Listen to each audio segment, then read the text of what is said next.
You said we're at a Cold War with China, but then you walked it back a bit, and that's okay, because I don't think we're in a Cold War with China right now.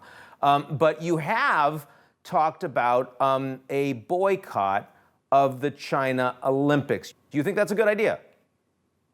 I do, and to be clear, the preferred action was that the Olympics are moved, and we've repeatedly asked the International Olympic Committee to do so, and they've rebuffed us now for 2 years. So with just 10 months to go, we finally, until the Beijing Olympics in February of 22, I and others introduced a resolution calling for a boycott. I don't see how, after unleashing COVID on the world, clearly covering it up, arresting journalists, arresting doctors, refusing to share data, and the ongoing genocide that 2 Secretaries of State from 2 different administrations have now agreed is happening, that we reward Beijing with this international platform to whitewash everything that they've done to the world. And frankly, I think it sends a horrible signal and a horrible message that the world is willing to collectively shrug their shoulders at what's going on with slave labor, ongoing rape and torture,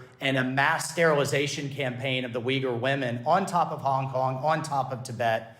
I feel for our athletes. I hate it that the IOC is putting them in this situation.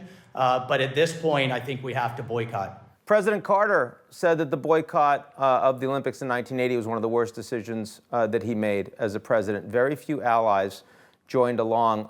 It looks like if the U.S. were to engage in a complete boycott, that the U.S. would be virtually alone in terms of major advanced industrial economies. Oh, not necessarily, Do you worry about that? Do you worry about that? No, 180, that's a significant number. 180 human rights organizations from around the world are calling on the same. I just saw a poll in Canada, 63% of Canadians would support their government in a full boycott.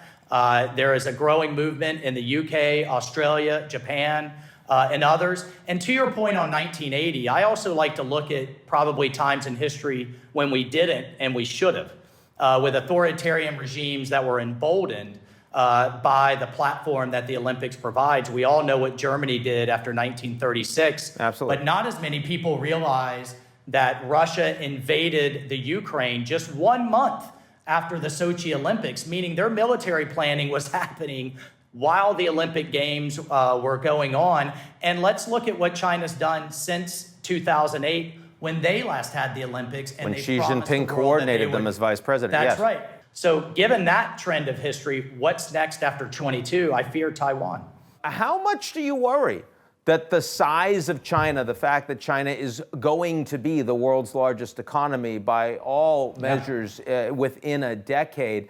I mean, the entire Fortune 500 pretty much is doing massive business inside China. A boycott would have major knock-on economic implications, including for donors, for everyone that runs for Congress. How do you deal with that? Well, look, I mean, I'm telling these corporations they need to look themselves in the mirror. How do they donate tens of millions of dollars to social justice causes here in the United States, but then just ignore what's going on with as close as we have to modern day slavery in Western China and make millions on top of it, right? I'm going to call them to account.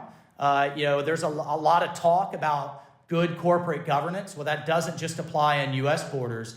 That applies around the world too.